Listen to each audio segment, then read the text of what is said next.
साथियों, आज हम लोग बस्तर संभाग के बेहद बुद्धिजीवी साथियों के बीच में बहुत ही महत्वपूर्ण बैठक कर रहे हैं और इस बैठक का जो मुद्दा है वो बहुत सारी चीज़ें हैं। तो हम लोग स्टेप बाय स्टेप उन सभी मुद्दों के ऊपर में बात करेंगे और यकीनन आप सभी लोगों को बहुत बढ़िया से समझ में आएगा, ऐसे मुझे पूर्ण विश्वास है। तो साथियों, आज जो भारत देश की जो स्थिति है और उसमें हमारे जो मूल निवासी समाज के लोग हैं, खासकर एसटी, एससी, ओबीसी, ये जो लोगों की स्थिति है बद से बदतर हो गया। तो आप लोगों को लग रहा होगा कि हमें धार्मिक रीति रिवाज में हमें ज़्यादा तकलीफ दिया जा रहा है, ऐसा लग रहा होगा। लेकिन अभी जैसे जैसे मैं भेद खोलूँगा आप देखेंगे कि आपको सामाजिक प्रताड़ना भी मिल रही है, धार्मिक प्रताड़ना भी मिल रही है। हाँ, उसके बाद में आप लोगों को आर्थिक प्रताड़ना भी दिया जा रहा है ना। आपका मेंटल हरासमेंट करने का भी पूरा कार्यक्रम बना है। मतलब ये सब एकदम पैरेलल में चल रहा है। पैरेलल में चल रहा है मतलब बिल्कुल एकदम से एक साथ चल रहा है, एक साथ चल रहा है। अभी देखिए, संविधान, भारत देश जो है हमारे संविधान से चलता है। संविधान में जो मतलब कि जो उद्देशिका है, जो पहले पन्ने पे है उद्देशिका लिखा हुआ है, उस उद्देशिका में क्या लिखा हुआ है कि हम न्याय पे, भाईचारा पे, बंधुता पे, है ना, समाज का और राष्ट्र का निर्माण करेंगे। वर्तमान प्रधानमंत्री से आप लोग सुनते हैं कि हम राष्ट्र का निर्माण करेंगे, राष्ट्र का निर्माण करेंगे। तो राष्ट्र का निर्माण कैसे होगा? राष्ट्र का निर्माण इंसान के निर्माण होगा, इंसान निर्माण होगा तो समाज निर्माण होगा, समाज निर्माण होगा तो राष्ट्र निर्माण होगा। इंसान को वही भारतीय जनता पार्टी की जो शासन है वो दबाने का प्रयास कर रहा है और खोखला दावा कर रहा है कि हम राष्ट्र का निर्माण करेंगे। ऐसा कैसा हो सकता है? यानी कि उसका कथनी और करनी में बहुत भयंकर षड्यंत्र है। इसकी बात को आपको समझना है। तो यहाँ पे आपको पॉलिटिकल पार्टी के रूप में भारतीय जनता पार्टी दमन कर रहा है, आपको धार्मिक रूप से दमन कर रहा है, सामाजिक रूप से दमन कर रहा है, प्रशासनिक रूप से दमन कर रहा है, आर्थिक रूप से दमन कर रहा है पॉलिटिकल पार्टी। आपको यहाँ पे जो सामाजिक संगठन जो ब्राह्मणों ने बनाया है ना, आरएसएस बनाया है, विश्व हिंदू परिषद बनाया है, बजरंग दल बनाया है और बहुत सारा दल बनाया है, उसके माध्यम से आपको सामाजिक प्रताड़ना मिलती है। उसके माध्यम से सामाजिक प्रताड़ना मिलती है। सामाजिक प्रताड़ना के साथ साथ में आपको धार्मिक प्रताड़ना मिलता है। और उन लोगों को जिसको समाज में एंटी सोशलिस्ट बोला जाता है, असामाजिक तत्व बोला जाता है, दूसरे शब्दों में, सरल शब्दों में उसको गुंडे मावाली बोला जाता है, उन लोगों का सुरक्षा कौन कर रहा है? प्रशासन कर रहा है। तो एक तरफा मतलब कि सिर्फ कुछ एक तबका उठा उसके बाद में आपका विरोध कर रहा है, ऐसा मामला नहीं है। उसमें पॉलिटिकल पार्टी शामिल है, उसमें उनका जो सामाजिक संगठन वो शामिल है और जो यहाँ पे कार्यपालिका के अंतर्गत में जो आपको यहाँ पे जो सेफ गार्ड मिलना चाहिए तो कलेक्टर उनके समर्थन में खड़ा है। संविधान बोल रहा है कि भारत देश धर्मनिरपेक्ष देश है। तो यहाँ पे ईसाई धर्मावलंबियों को यहाँ पे दबाया जा रहा है, ईसाई धर्म को मानने वालों को यहाँ पे दबाया जा रहा है, मुस्लिम धर्म को मानने वालों को दबाया जा रहा है, सरना धर्म कोड की मान्यता नहीं दिया जा रहा है, लिंगायत धर्म की मान्यता नहीं दिया जा रहा है। मतलब कि समस्या यहाँ पे मल्टीपर्पस है। तो ऐसा मल्टीपर्पस क्यों है? अभी आप अगर इसका विरोध को देखेंगे तो सबसे पहले सिख धर्म मानने वालों को बहुत बुरी तरीके से प्रताड़ित किया गया और वो जो आप ऑपरेशन ब्लू स्टार सब आप लोगों को पता है बहुत बढ़िया से, मतलब कि सिखों का इतना भयंकर कत्लेआम हुआ है उस समय पे। मुसलमानों को घृणा अभियान चलाया गया मुसलमानों के प्रति। उनका टीवी में, उनका सीरियल्स में, उनका मतलब कि सिनेमा में आप देखेंगे तो हर खलनायक मुसलमान ही होगा, हर खलनायक मुसलमान ही होगा। और उसको पिक्चर में दिखा के मुसलमानों को घृणा अभियान फैला के वो एसटी ओबीसी के बीच में कामयाब हो गए। और ज़्यादातर आज भी मुसलमानों को एसटी ओबीसी के लोग अपना दुश्मन ही समझता है। लेकिन आप हकीकत में अगर आप समीक्षा करने का प्रयास करेंगे, एनालिसिस करने का प्रयास करेंगे तो आप देखेंगे कि ऐसा तो दूर दूर तक होता ही नहीं है। आप लोग गौर कीजिए, आपके आजू बाजू में मुस्लिम लोग हैं, आपको कितना प्रताड़ित करते होंगे? झगड़ा उगड़ा हुआ है क्या कभी? लेकिन उन मुसलमानों को छोड़ के जैसे ईसाई धर्म के मानने वाले लोगों को कब्रिस्तान में दफनाने का नहीं दिया जा रहा है, मुसलमान लोग तो नहीं किए ना, कोई दूसरा ही कर रहा है। तो साथियों इसमें क्या है समस्या के, मैं पूरी बातों को इसलिए ऐसा बताना चाह रहा हूं, मैं आप लोगों को समस्या तक ले जाना चाह रहा हूं, आप लोग रियलाइज करें, हर तरीके से महसूस करें, उसके बाद में हम उसके समाधान पे बात करें। हमारे साथ में समस्या क्यों बरकरार है? समस्या बरकरार होने के पीछे का जो मूल कारण क्या है कि उन्होंने अपने हम लोगों के बीच में प्रचार प्रसार करके विचारधारा को स्थापित किया। कैसा विचारधारा? कहीं हम लोग यहाँ पे आज बुद्धिजीवी साथी लोग बैठे हैं, कहीं ना कहीं आप या तो कांग्रेस समर्थक होंगे या भाजपा समर्थक होंगे, या फिर आप तृणमूल कांग्रेस समर्थक होंगे, या आम आदमी पार्टी समर्थक होंगे, या बहुजन समाज पार्टी समर्थक होंगे, या फिर मैं जिस पॉलिटिकल पार्टी का प्रदेश अध्यक्ष हूँ बहुजन मुक्ति पार्टी, आप इसका समर्थक होंगे, ऐसा ही कुछ हो सकता है ना? तो यहाँ पे जो अगर देखा जाए लंबे समय तक केंद्र सरकार बनाने में कौन कौन कामयाब हुआ, तो केंद्र सरकार बनाने में कांग्रेस सफल हुआ है और भारतीय जनता पार्टी सफल हुआ है। तो ये लोग आपको पॉलिटिकली आपको समर्थक बनाया। कैसा समर्थक बनाया? अंधभक्त बनाया। मतलब कि ये सिर्फ आपको समर्थक नहीं बनाया, ये आपको अंध समर्थक बनाया। और आजकल का जो एक शब्दावली है कि भाई अंधभक्त बनाया इन्होंने पार्टी का, हमारा कांग्रेस, हमारा भाजपा, ऐसा चलता है कि नहीं चलता है? और ये समर्थक कौन है? अगर मैं उनको संवैधानिक कैटेगरी में अगर मैं उनको मैं पहचान बताने का प्रयास करूंगा तो एसटी, एससी, ओबीसी यही समर्थक हैं। तो पॉलिटिकल पार्टी के समर्थक इनके वोट से सरकार बनता है। और दिल्ली में जो ब्राह्मण लोग बैठे हैं 93% विधिमंडल में ब्राह्मण बैठा हुआ है, वहां पे एसटी, एससी, ओबीसी का जो पूरा जो प्रतिनिधित्व है वो खत्म। आपके समर्थन से सरकार बना, विधिमंडल में आपकी संख्या वहां पे बैठना चाहिए कानून बनाने में, लेकिन आप हैरान हो जाओगे यहाँ पे षड्यंत्र को देख के कि उस जगह पे 93% विधि बनाने वाला ब्राह्मण है। आप पॉलिटिकल पार्टी के बस समर्थक हैं और आपको समर्थन लेके वो सरकार बनाते हैं। सरकार बनाने के बाद में आपके विरोध में फिर वो जन विरोधी नीतियां बनाते हैं, जन विरोधी नीतियां बनाते हैं और उसको अंजाम देते हैं। संविधान बोल रहा है कि भारत देश धर्मनिरपेक्ष देश है, संविधान बोल रहा है, और उन लोग सिर्फ एक धर्म को मानने के लिए मजबूर कर रहा है। संविधान के विरोध में काम कर रहा है कि नहीं कर रहा है? जन विरोधी नीति बनाया ना, कहां बनाया? वहां पे बनाया। अगर संविधान के हिसाब से चलता तो जो सामाजिक संगठन धर्म विरोधी नीतियों पे काम कर रहा है उसको सजा हो जाता। क्या सजा होता? देशद्रोह का सजा हो जाता, संविधान विरोधी का सजा हो जाता। और इसका सजा क्या है? फांसी की सजा है। जो सामाजिक संगठन ऐसा काम कर रहे हैं उनके लिए, और जो प्रशासन ऐसा काम कर रहा है, कलेक्टर, एसपी, एसडीएम, थाना प्रभारी, अगर उन लोग धर्म विरोधी काम कर रहा होता, भाई अनावश्यक रूप से हमारे जो धार्मिक अगुए होते हैं उनको उठा उठा के जेल में डालने का काम कर रहा है कि नहीं कर रहा है? संविधान क्या बोल रहा है कि धर्मनिरपेक्ष देश है, आपको यहाँ पे किसी भी धर्म को मानने की स्वतंत्रता है, संविधान बोल रहा है। यहाँ का टीआई क्या बोल रहा है? तुम धर्म परिवर्तन करा रहे हो, चलो जेल घुसो, बोल रहा है कि नहीं बोल रहा है? यानी कि यहाँ पे सामाजिक संगठन ब्राह्मणों का, आरएसएस, विश्व हिंदू परिषद और अन्य अन्य सामाजिक संगठन धर्म विरोधी काम तो कर ही रहा है, संविधान के विरोध में काम कर रहा है। प्रशासन भी इन्वॉल्व है उसमें। विधिमंडल से धर्म परिवर्तन अधिनियम बनाया जा रहा है संविधान के विरोध में जाकर। संविधान बोल रहा है कि भैया यहाँ पे हर धर्म को मानने की इजाजत है, समानता है, क्योंकि संविधान के पहले पन्ने में लिखा हुआ है ना भाई, समानता, न्याय, भाईचारा, बंधुता के आधार पे हम समाज का और राष्ट्र का निर्माण करेंगे।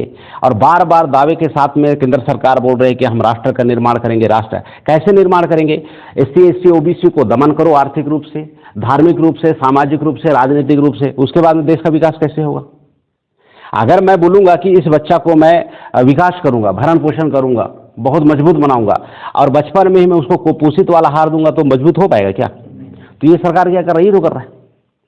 तो ये ऐसा क्यों कर रहा है? इसके पीछे प्रमुख कारण ये है, ये तमाम समस्याओं को मैं बताने का प्रयास कर रहा हूं। इसके पीछे प्रमुख कारण ये है कि जो ब्राह्मण है वो डीएनए के आधार पे वो भारतीय नहीं है, डीएनए के आधार पे वो विदेशी है।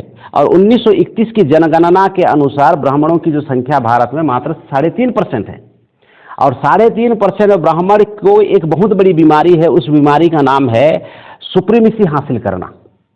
सुप्रीमेसी हासिल करने का मतलब ये है कि यत्र तत्र सर्वत्र सिर्फ ब्राह्मण ही रहे।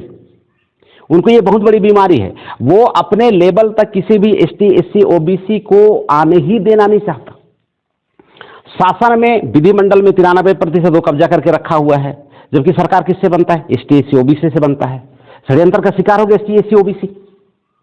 भाई संख्या के आधार पे वहां पे विधिमंडल में होना चाहिए ना। अगर आदिवासियों का विधिमंडल में हिस्सेदारी 7.5% होना चाहिए, इसी समुदाय का विधिमंडल में 15% की हिस्सेदारी होना चाहिए, ओबीसी का 52% हिस्सेदारी होना चाहिए, माइनॉरिटीज का 15% का हिस्सेदारी होना चाहिए, ये सभी को मिला के वहां पे 85% का बनता है मामला। तो वहां पे विधिमंडल में कौन बैठा? उन्हीं लोग बैठा हुआ है।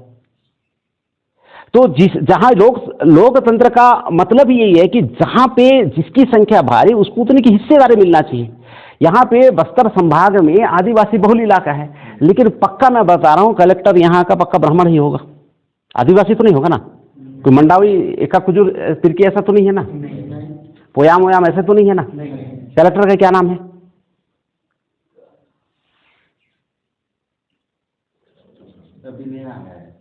अच्छा, नया कलेक्टर आया हुआ है। एसपी वही होगा, थाना प्रभारी वही होगा, एसडीएम वही होगा। यानी कि प्रशासन में भी संख्या के आधार पे हिस्सेदारी का मामला है। लेकिन ये हिस्सा ना देके उन लोग वहीं पे जहां पे हमारे समाज को न्याय मिलता है जज बन के वही बैठा हुआ है। और मीडिया में जो लोकतंत्र का चौथा पिलर है जहां से खबर प्रसारित होता है, ये खबर को छापने वाला भी वही ब्राह्मण है। जिसको आप सुबह शाम खबर पढ़ के खबर समझ के पढ़ते हैं, वो खबर नहीं है, वो तो षड्यंत्र है। ये सब पूरा मामला है।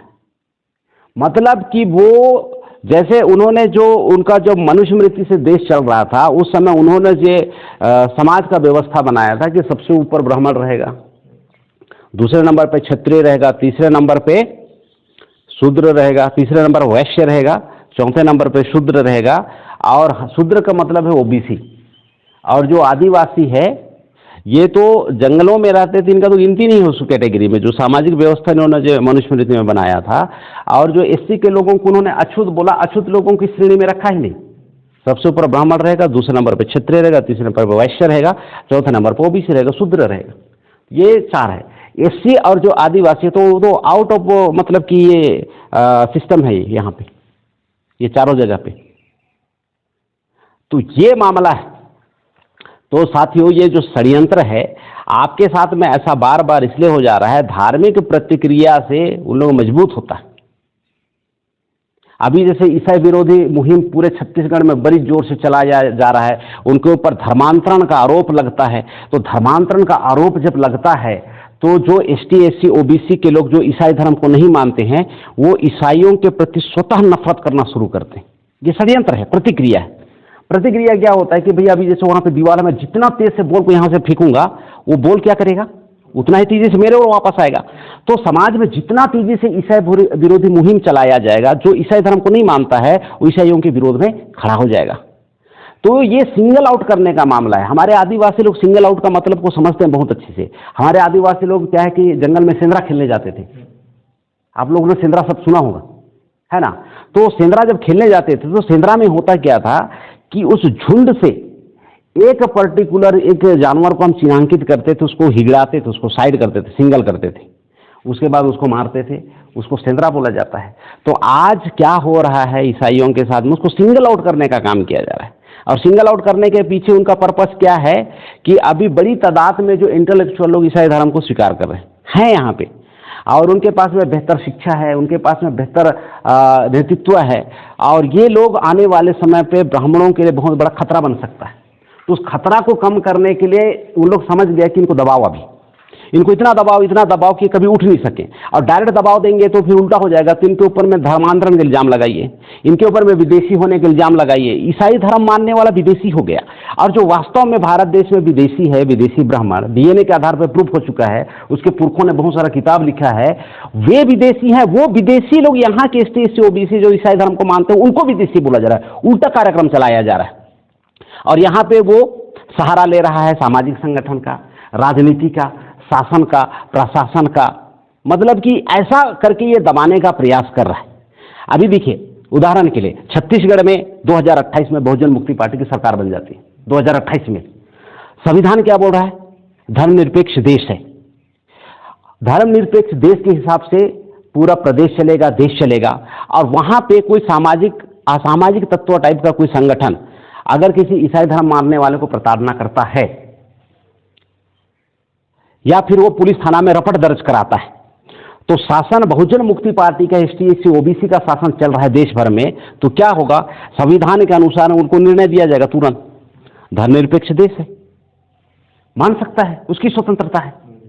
तो यहां पे आप लोगों जो फंसा फंसा के जेल में डालने को, प्रताड़ित करने का जो मामला चल रहा है, खत्म हो जाएगा। सामाजिक संगठन के माध्यम से, RSS के माध्यम से आपको प्रताड़ित करने का प्रयास किया जा रहा है, तो भैया वो संविधान विरोधी काम कर, उनको सजा हो जाएगा, आपको सेफ गार्ड मिल जाएगा। आज जस्ट उल्टा है, सजा आपको मिल रहा है, सेफ गार्ड उनको मिल रहा है। जो आपके ऊपर जुल्म ढा रहा है उसको सेफ गार्ड मिल रहा है, जो सही रास्ते पे चल रहा है, संविधान के अनुसार चल रहा है, उसको सजा हो जा रहा है। तो ये जो चीज है, आपको इसको काउंटर करना पड़ेगा। काउंटर करने के लिए क्या है कि अभी हमारे बीच में बहुत सारे छोटे छोटे सामाजिक संगठन हैं, बहुत छोटे छोटे क्षेत्रीय स्तर के, षड्यंत्र समझ में नहीं आ रहा है। और जब भी हम लोग संगठन को हम लोग जब चलाने का प्रयास करते हैं तो ऐसा लगता है कि हम लोग बहुत स्मार्ट तरीके से हम चला रहे हैं, ऐसा फील होता है। लेकिन जब सामने वाला SP आपके सामने खड़ा हो गया, 2-4 काउंटर सवाल पूछना शुरू करेगा, तो आपका जवाब वहां खत्म हो जाता है। वो बोलेगा भारतीय न्याय संहिता के हिसाब से, भारतीय दंड संहिता के हिसाब से भी ये फलाना धारा, ये धारा, वो धारा, ऐसा 5, 50, 15 सवाल पूछ देगा ना, उसके बाद इधर का हिस्सा काम कर नहीं करेगा। और उनके पास में अगर एक्सपर्ट टीम होगा तो फिर उसका विश्लेषण करेगा, उसका काउंटर करेगा। तो क्षेत्रीय संगठन के पास में इंटेलेक्चुअल लोगों की बहुत कमी होने की वजह से काउंटर प्लान बन नहीं पाता है। तो इस टाइप का परिस्थितियों को देखते हुए देश में भारत मुक्ति मोर्चा नाम का सामाजिक संगठन का उदय हुआ। और पिछले मदर ऑर्गेनाइजेशन के साथ में ये जो भारत मुक्ति मोर्चा चल रही है, मदर ऑर्गेनाइजेशन बामसेफ है और उसका जो बेटा है, ऐसा आप समझ सकते हैं, वो भारत मुक्ति मोर्चा है। तो बामसेफ की जो आयु है यहाँ पे भारत देश में 48 ईयर्स हो गया चलाते चलाते। और ये पूरा देशव्यापी संगठन है और ये कर्मचारियों का संगठन है, बुद्धिजीवियों का संगठन है। और बुद्धिजीवी आंदोलन नहीं कर सकते, बुद्धिजीवी सड़क की लड़ाई नहीं लड़ सकते, तो उन्होंने भारत मुक्ति मोर्चा को यहाँ पे लाया।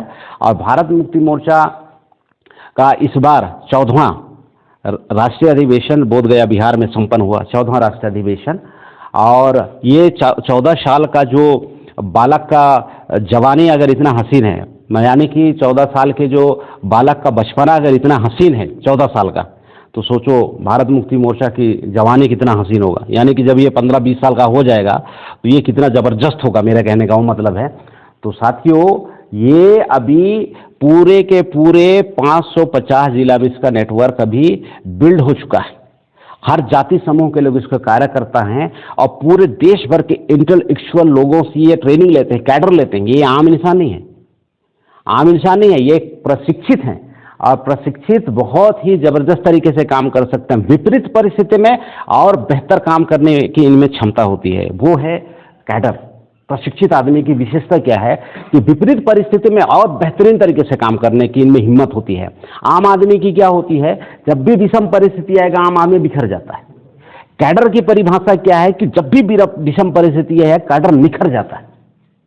तो इतना ये पूरा कैडर बेस्ड संगठन, पूरा 48 ईयर्स का जो हमारे जो आंदोलन का जो अनुभव है, और ये आंदोलन हमारा निजी आंदोलन नहीं है, हमारे महापुरुषों का 5000 साल का जो आंदोलन है, उसमें की जो फार्मूला को पकड़ पकड़ के आप जैसे बुद्धिजीवी लोगों को प्रशिक्षण के माध्यम से और बेहतर बनाया जा रहा है। और हमारे पास में 5000 सालों का जो हमारा इतिहास है, हमारे पुरखों का इतिहास है, जो इनके साथ में लड़ाई लड़ा जा रहा था, उस लड़ाई का जो निचोड़ है कि गौतम बुद्धा ने ऐसा कौन कौन सा फार्मूला को उन्होंने इस्तेमाल किया और इनको हरा दिया। उसके बाद में मौर्य एम्पायर खड़ा हुआ जो अखंड भारत के रूप में जाना गया। और उस समय भारत देश की जो GDP है सबसे ज़्यादा था, 32% से ऊपर था। आज तक उसको अमेरिका हासिल नहीं कर पाया, वो भारत ने हासिल कर चुका है हमारे पुरखों के बदौलत। तो हमारे लोगों का मोरल को तोड़ने के लिए बोला गया कि भाई ST/SC OBC में मेरिट नहीं होता है। हमारे लोगों में इतना मेरिट था कि आज तक उसका रिकॉर्ड विश्व में कोई तोड़ नहीं पाया। 32% का GDP भारत ने हासिल किया। और अगर आप नालंदा विश्वविद्यालय को आप देखेंगे तो वहाँ पे उस टाइप का विश्वविद्यालय आज का हार्वर्ड यूनिवर्सिटी नहीं है, कोलंबिया यूनिवर्सिटी नहीं है, जैसा यहाँ पे नालंदा विश्वविद्यालय बिहार में हुआ था। ये हमारे पुरखों ने बनाया था। हमारे पुरखों ने जब सामाजिक स्तर पे जब उन्होंने काम किया, तो आप देखेंगे कि जो हड़प्पा संस्कृति की जो सभ्यता है, लोग आजकल का शहर को देखता फिर बोलता अरे बाप रे क्या मॉडर्न जमाना है। हमारे लोग उस समय इतना ज़्यादा मॉडर्न थे कि आज की जो जितनी भी जो सभ्यता है, उस समय की सभ्यता के सामने पानी कम चाय है। इतना हमारे लोगों ने काम किया। तो इतनी सारी चीजें हमारे लोगों के पास में ऐतिहासिक रूप में हमारे पास में धरोहर है, किसी भी चीज में फेल नहीं हुए। चाहे वो सभ्यता की बात हो, नंबर 1, एजुकेशन की बात हो, नंबर 1, चाहे आप अगर देश के विकास और जीडीपी की बात बोलोगे तो नंबर 1। ये तमाम चीजों का जो अनुभव है हमारे 5000 सालों का, उनके लड़ने का अनुभव, सभी चीजों का अनुभव को निकाल के बाम से अपने कैडर्स लोगों को प्रोवाइड करता है, प्रशिक्षित करता है। फिर हमारे बीच में एक बहुत बड़ा सिनारियो खड़ा हुआ साथियों। वो सिनारियो क्या है कि ईसाइयों के ऊपर में बड़ी तादाद में इन्होंने जुल्म ज्यादती करना शुरू किया। तो राष्ट्रीय स्तर पे इन्होंने राष्ट्रीय क्रिश्चियन मोर्चा नाम का एक संगठन बनाया, और राष्ट्रीय क्रिश्चियन मोर्चा नाम का संगठन बनाने के बाद में ये जो दमनकारी या जो असामाजिक तत्व हैं, इनका बंदोबस्त करने के हिसाब किताब से ये संगठन का निर्माण किया जा रहा है। और भारत देश संविधान के हिसाब से चलेगा, और संविधान को प्राथमिकता देते हुए यहाँ पे किया जा रहा है। तो यही राष्ट्रीय क्रिश्चियन मोर्चा इंपॉर्टेंस क्यों है, भारत मुक्ति मोर्चा इंपॉर्टेंस क्यों है, अन्य संगठन इंपॉर्टेंस क्यों नहीं है, इस बातों को बता के मैं अपनी बातों को समाप्त करूंगा। देखिए, अभी हमारे समाज में अगर आप देखेंगे तो 6 लाख से ज्यादा सामाजिक संगठन है। तो सामाजिक संगठन इसलिए बनाया जाता है ताकि समाज की समस्याओं के लिए लड़ाई लड़ सके। सामाजिक संगठन बनाने का मुख्य मतलब वो है। लेकिन अगर वही चीज अगर बहुत ज्यादा हो जाए, 6 लाख सामाजिक संगठन हो जाए, तो आदमी कौन सा संगठन में विश्वास करके लड़ाई लड़ेगा? बात बिगड़ गई कि नहीं बिगड़ गई? आपको भोजन जिंदा रखने के लिए खिलाया जाता है, हम लोग खाते हैं जिंदा रहने के लिए, उसका एक संतुलित आहार का एक मापदंड है। अगर आदमी एक बार में 3-3 किलो अगर ठेलना शुरू करे तो कंडीशन बिगड़ेगा कि नहीं बिगड़ेगा? तो सामाजिक संगठन, कुछ सामाजिक संगठन होना चाहिए सामाजिक बुराई से लड़ने के लिए। लेकिन अगर हमारे बीच में अगर ऑप्शन 6 लाख हो जाए तो आप किसको चुनोगे? आपको दावा किया जाएगा कि हमारी सामाजिक संगठन सबसे अच्छा है, आप उसके साथ में अपना 5 साल वक्त खराब कर दिए या 10 साल वक्त खराब कर दिए। उसके बाद में उस जगह पे जहां पे आपको न्याय मिलना चाहिए, उस जगह पे आपको अगर ठगी का शिकार हो जाना पड़े तो आप क्या करेंगे? आपका विश्वास धीरे धीरे कम होगा कि नहीं होगा? तो साथियों, यहाँ पे हमने देखा कि बहुत सारा ईसाइयों का संगठन है, बहुत सारा समाज का सामाजिक संगठन है। आजकल तो जातियों का संगठन को भी सामाजिक संगठन बोला जाता है। अभी जैसे हमारे उधर, मैं जसपुर जिला का हूँ, तो उधर जैसे बोलता है उरांव समाज संगठन, कंवर समाज संगठन, मंडावी समाज संगठन, ये तो जाति है। लेकिन आजकल इतना मतलब कि हमारे लोग पूरा एकदम से इधर से पूरा गए गुजरे हो गए कि जाति का समूह को समाज का संगठन बोल के, मैं फलाना समाज का मैं समाज मतलब कि अध्यक्ष हूँ, ऐसा वो जाति का नाम बोल रहा है ऐसा। तो ऐसा बहुत सारा मतलब कि हमारे बीच में मिसकॉन्सेप्ट को यहाँ पे उन्होंने स्थापित किया है, जिसके वजह से लड़ाई बड़ा मुश्किल लगता है। तो इसका मैं एक सिंपल सा उदाहरण बता रहा हूँ साहब। इसका सिंपल सा उदाहरण क्या है, हर चीज को नापने का एक मापदंड होता है। हर चीज को, अनाजों को क्या से नापा जाता है? किलो से, किलो से नापा जाता है ना। और पानी को क्या से नापा जाता है? लीटर से। अगर कोई आदमी बोलेगा कि मैं समाज का बहुत बड़ा होशियार आदमी हूं, मैं अनाज को अब मैं लीटर से नापूंगा, तो सही मापदंड आ पाएगा क्या? अगर वो धान को नापना शुरू करेगा किलो भटकरा के जगह, तो लीटर से ऐसा नापना शुरू करेगा, तो ऐसा आधा लीटर 1 लीटर करेगा तो 1 किलो का माप आएगा क्या? तो हर चीज को नापने का मापदंड है। तो सामाजिक संगठन को नापने का मापदंड क्या है, बहुत जरूरी है ना। अभी बहुत सारा सामाजिक संगठन है, आप कंफ्यूज हो जाएंगे कि कौन से सामाजिक संगठन से लेकर लड़े। हर कोई बोल रहा है कि हम लोग ईसाई की हितैषी हैं, हम लोग ईसाई की हितैषी हैं, ऐसा बहुत सारे लोग बोलेंगे, आप तो कंफ्यूज हो जाएंगे। तो इसका मापदंड क्या है? संगठन बनाते समय उद्देश्य को निर्धारित करना। हमारी संगठन का उद्देश्य है साथियों आजादी, पहला, और इसमें कोई समझौता नहीं, आजादी। तो हम लोग यहाँ पे जब काम करते हैं तो हम इन ब्राह्मणों के चंगुल से आजाद होने में 1 कदम कामयाब हो पाए, 2 कदम कामयाब हो पाए कि 3 कदम हो, वो हमारी समीक्षा का हिस्सा है कि ये जो विदेशी वर्सेस मूल निवासी की जो लड़ाई भारत में चल रही है, आप लोगों को प्रताड़ना के पीछे वही मामला है। उनको इस जगह पर टिकना है, और उन लोग धर्म से ही बहुसंख्यक होते हैं।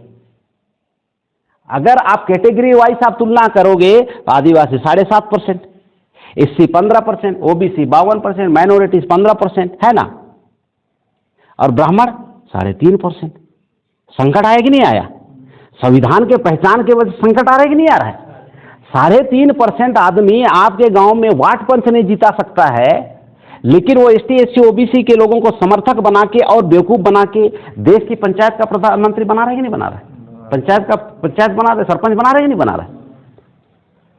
तो जो आदमी बेवकूफ बना के, लड़वा के अगर देश की पंचायत का अगर सरपंच बना रहा है तो आपको ऐसे छोड़ देगा क्या? वो तो पूरा घोटेगा ना भाई, वो पूरा घोटेगा, और परिणाम आप सबों के सामने है। वो बोल रहा है कि हम भारत को विश्व गुरु बनाएंगे, और एजुकेशन सिस्टम इतना घटिया है कि भैया कक्षा 8वीं और 10वीं तक बच्चे को फ्री में पास करना है। अब बच्चा फ्री में पास होगा तो मेरिट आएगा क्या? भाई जिस जवान बच्चे को, जिस बाल्यावस्था के बच्चे को पता चल जाए कि मैं फेल हो ही नहीं सकता, पढ़ेगा क्या? अगर वो नहीं पढ़ेगा तो फिर वो क्या है कि आने वाले समय पर उसमें मेरिट डेवलप होगा क्या? इधर जब इधर मेरिट डेवलप नहीं होगा तो भारत विश्व गुरु बनेगा क्या? तो यहां पे काम उल्टा किया जा रहा है, एकदम उल्टा किया जा रहा है। प्रचार ऐसा किया जा रहा है, प्रचार करते समय ऐसा लगता है कि मेरे फेवर का बात किया जा रहा है, हम भारत को विश्व गुरु बनाएंगे। सुनने में कितना मजा आता है। पढ़ाई क्या दे रहा है? 0 बटा सन्नाटा, ऐसा बोला जा रहा है। आपको पॉलिटिकल पार्टी का इतना भयंकर समर्थक बनाया और आप लोग एकदम से जिताने के लिए जीने मरने टाइप का हो जाते हैं। 5 साल जीतता है, आपके उत्थान के लिए, आपकी तरक्की के लिए क्या नीतियां बनती हैं? 0 बटा सन्नाटा। यहां के युवाओं को पढ़ लिख के चाइना की तरह मैन्युफैक्चरिंग हब बनाने के ऊपर प्रेरित करना चाहिए, विकास के ऊपर बात होना चाहिए। टीवी में सुबह शाम विकास, विज्ञान और साइंस वाइंस की मानव कल्याणकारी बातें आना चाहिए। वहां पे तो लड़ाई झगड़ा, अरे ये सांप्रदायिक दंगे भड़काने वाला खबर आता है कि नहीं आता? वो प्रचार करा है विश्व गुरु का, और व्यवहार कैसा है? सत्यानाश का। तो ये सारी चीजें इन लोग इसलिए कर रहा है ताकि उनकी सुप्रीमेसी बना रहे, और उनकी सुप्रीमेसी छुपती है, धर्म से छुपती है, धर्म से छुपती है। और धर्म के वजह से वो जो 3.5% जो अल्पसंख्यक ब्राह्मण है, धर्म के वजह से वो 85% बढ़ने का ये अभियान है। ये जो घृणा अभियान मुसलमानों के साथ में चलाया जा रहा है, ये घृणा अभियान ईसाइयों के साथ में चलाया जा रहा है, ये घृणा अभियान शरण धर्मी वालों के साथ में चलाया जा रहा है। ये जो तमाम चीजें हैं ना भैया, ये कुछ नहीं है, दिल्ली में बैठने का मामला है। क्योंकि अगर कैटेगरी वाइज अगर आप तुलना करोगे तो 3.5% है। अपने गली का वार्ड पंच नहीं चुन सकता है, वार्ड पंच जिता नहीं सकता है, दिल्ली जीतना तो बहुत दूर की बात है। तो करेगा क्या? कुछ ना कुछ उपाय तो करेगा। उसका एकदम से ट्रायल और टेस्टेड फार्मूला है, भैया धर्म के नाम से लड़वा दो।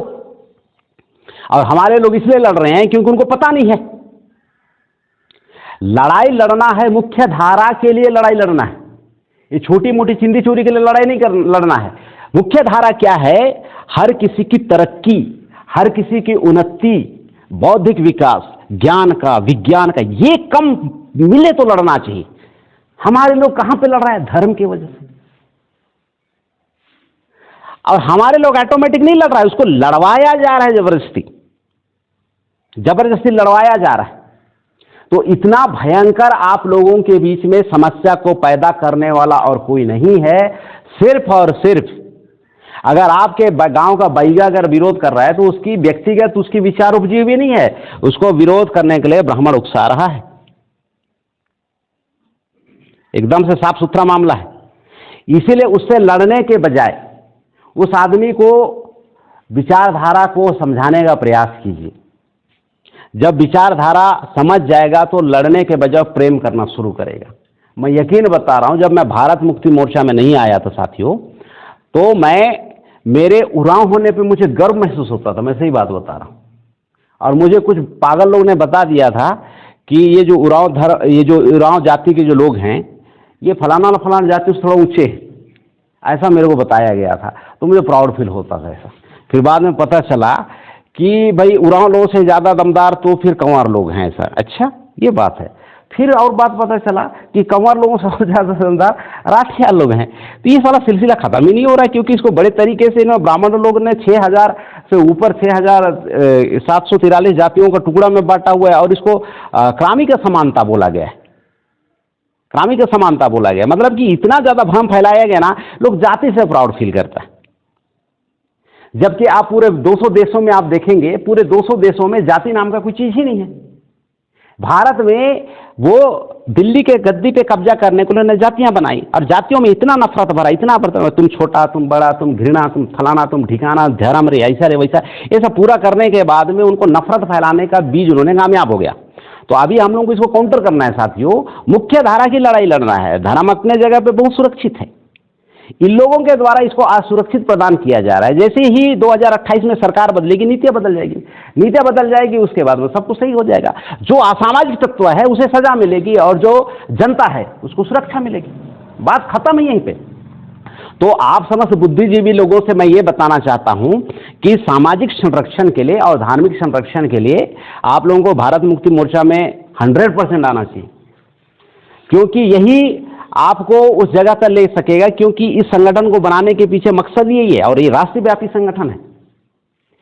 और अगर आप लोगों को अगर धार्मिक सुरक्षा का अगर आपको देखना है, तो फिर आप यहाँ पे राष्ट्रीय क्रिश्चियन मोर्चा नाम का यहाँ पे एक संगठन है, सामाजिक संगठन, वो आप लोगों को यहाँ पे सेफ गार्ड प्रदान कर सकता है। क्योंकि पूरे देश भर में ईसाइयों का ये संगठन है, और यहाँ पे जो इंटेलेक्चुअल लोग हैं साथियों, आप इनके साथ में जब आप मुलाकात करेंगे, चर्चा करेंगे, तो आपको एक अलग सा ऊर्जा की अनुभूति होगी यहाँ पे। क्योंकि यहाँ पे इतना बड़ा संख्या है। अभी पूरे भारत देश में 30 जनवरी को, अभी 30 जनवरी को ईसाइयों के ऊपर भी हो रहे अन्य अत्याचार को लेके पूरे जिला मुख्यालय में, पूरे देश भर के 550 जिला मुख्यालय में ज्ञापन सौंपने का कार्यक्रम लगाया गया है।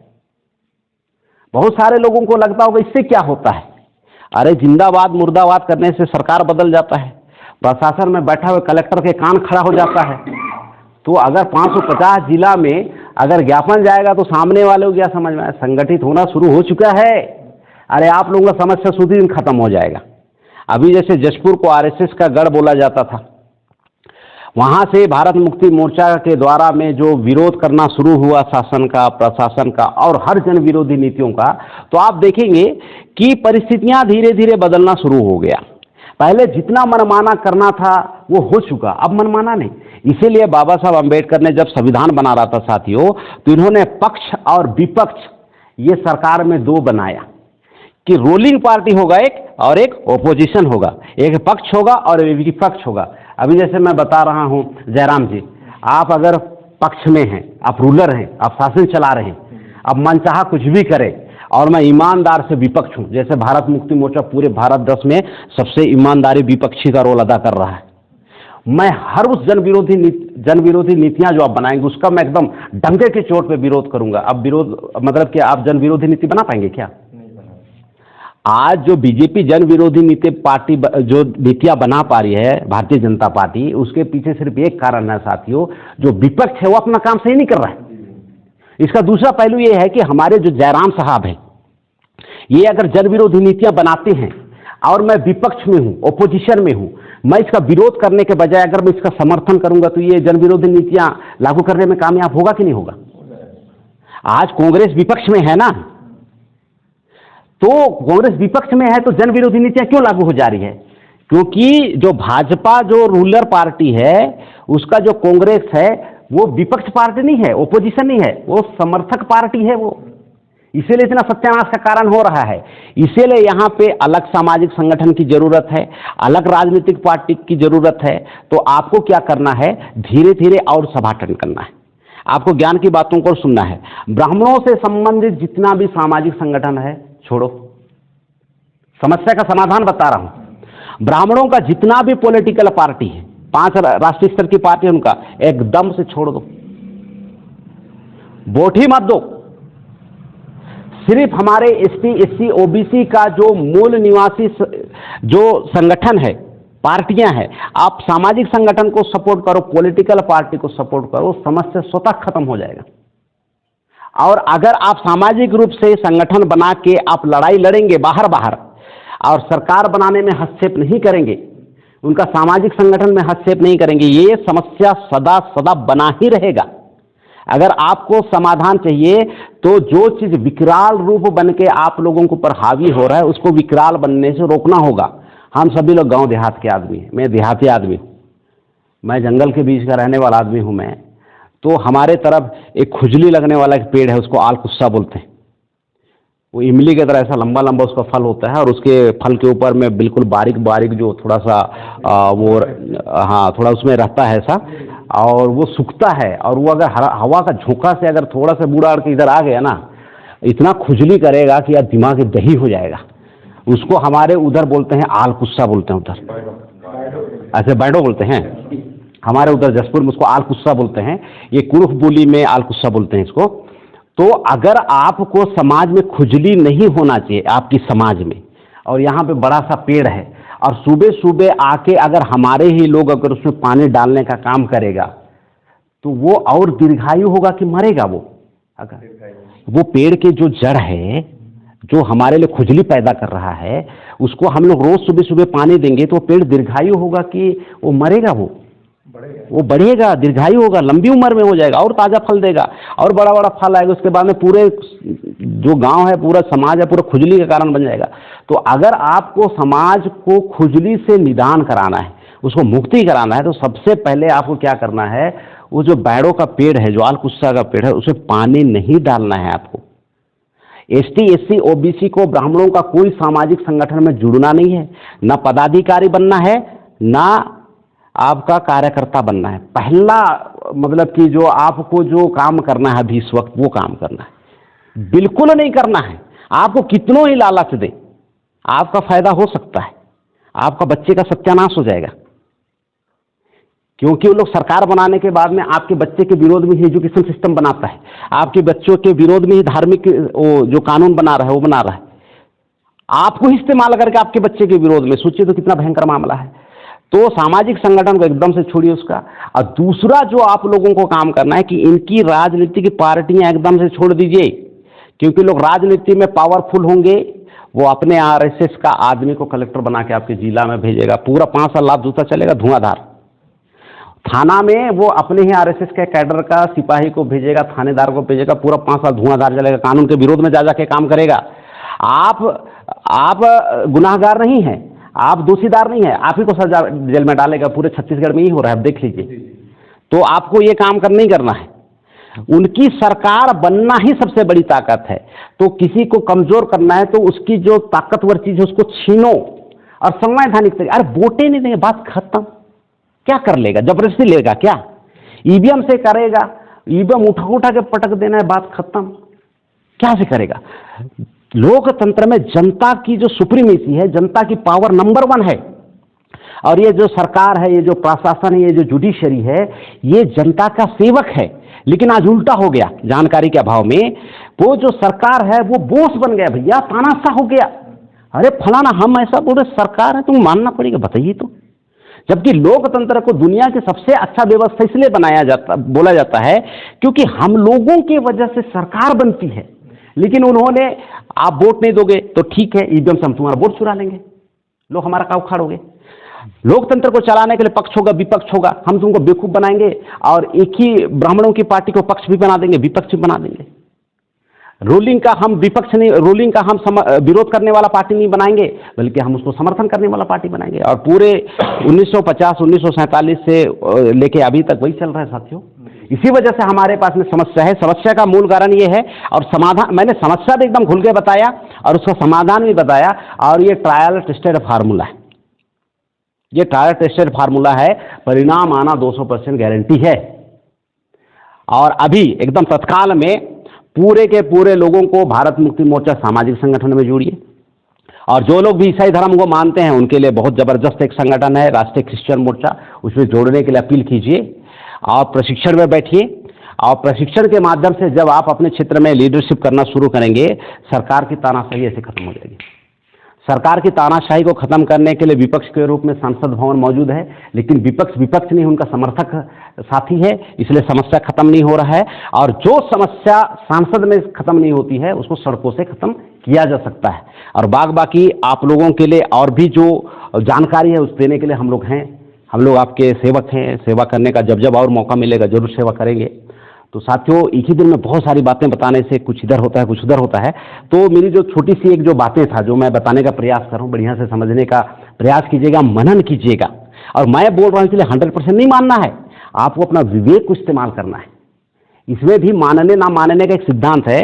गौतम बुद्धा जब सामाजिक परिवर्तन की लड़ाई लड़ रहे थे तो अक्सर एक चीज बोलते थे कि कोई बात किसी ने बोल दिया इसलिए नहीं मानना है, या किसी किताब में लिखा इसलिए नहीं मानना है। उस बात को सबसे पहले सुनना है और अपने विवेक और बुद्धि में उसको तर्क करना है। सही है तो मानना है और सही नहीं है तो नहीं मानना है। इससे धोखा खाने से बच जाएंगे। और जागृति का दूसरा सिद्धांत क्या है साथियों, कि जो जागृत करता है वो धोखा नहीं देता है, और जो धोखा देता है वो कभी जागृत नहीं करता है। अगर आपको समझ में नहीं आ रहा तो एक बार भारत मुक्ति मोर्चा की मीटिंग में बैठो, एक बार आरएसएस की मीटिंग में बैठो, आपको फर्क खुद ब खुद समझ में आ जाएगा। वहां पे लीपापोती चलेगा, यहाँ पे खुल्लम खुल्ला पर्दा फाश कर दिया जाएगा। अब बैठो, आप चेक करो, और जो सही है उसको साथ दो और जो गलत है उसको विरोध करो। और शिक्षित आदमी की क्या परिभाषा है? शिक्षित आदमी वो होता है, हमारे लोग शिक्षित आदमी किसको बोला जाता है साहब? जो पढ़ा लिखा है, नौकरी कर रहा है, वो नहीं है। शिक्षित परिभाषा वो नहीं है। शिक्षित आदमी की परिभाषा है साथियों, गलत चीज का विरोध कर सकता है वो शिक्षित आदमी है, और सही चीज का समर्थन कर सकता है वो शिक्षित है। ये ज्योतिबा फुले साहब, महात्मा ज्योतिबा फुले साहब का ये कथन है। शिक्षित आदमी की क्या पहचान है? शिक्षित आदमी की पहचान वो है जो गलत बात का पुरजोर तरीके से विरोध करता है और सही बात का समर्थन करता है। अगर हमारे बस्तर में, अगर जिसको हम लोग शिक्षित बोल रहे हैं, सभी लोग अगर गलत बात का विरोध करते और सही का समर्थन देते तो समस्या होता क्या? तो पूरा मिश्रा दिया ना आरएसएस के लोगों ने, ब्राह्मणों ने। तो हम लोगों को जागृति के माध्यम से, प्रचार के माध्यम से उनके बीच में जागृति लानी है, और आने वाले समय पे ये जो समस्या है पूरा समाधान हो जाएगा साथियों। क्योंकि लोकतंत्र में जनता सुप्रीमेसी होती है, और बिल्कुल राष्ट्रीय ताकत के रूप में अभी भारत मुक्ति मोर्चा उभर के आ रही है। एसटी, एससी, ओबीसी को वास्तविक प्रतिनिधित्व पैदा करने के लिए, वास्तविक प्रतिनिधित्व देने के लिए। और इसमें आप सबों का मैं हार्दिक रूप से स्वागत करता हूं, अभिनंदन करता हूं। और आने वाले समय पे आप लोग अपनी समस्या का समाधान करने तक लायक ताकत जुटा लेंगे, मैं ऐसा उम्मीद करते हुए आज की इस बैठक की बातों को मैं समाप्त करता हूं। आप सभी साथियों का बहुत बहुत धन्यवाद। जय मूल्य मातृ।